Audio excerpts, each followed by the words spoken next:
Hello, my name is Rebecca Conroy and I'm the Principal and Chief Exec of East Sussex College. I am so pleased to welcome you today to our event. We've put a lot of effort into putting together an event that I hope will give you all the information you need about your programmes. It will help you meet your teaching team and also find out more about some of the activities that are also available at the college, and most importantly the support that we're able to provide you when you come to us in September. The most important thing to me is that you're able to find out what you need, and we are able to answer any questions for you ahead of that time. We only wish it could be in person, but unfortunately we all know that we're in quite a different set of circumstances at the moment.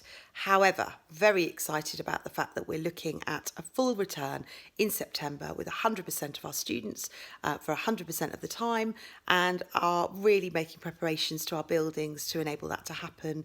And I want you to be really assured that we take that very, very seriously and are doing enormous amounts of work to adapt the buildings and deep clean them, and you can be assured that you'll be safe and secure when you come to us in September. So I'll leave you to it today. I hope you have a brilliant time. As I say, I'd love to hear more from you about this, and I can't wait to see you in September. Take care. Bye-bye.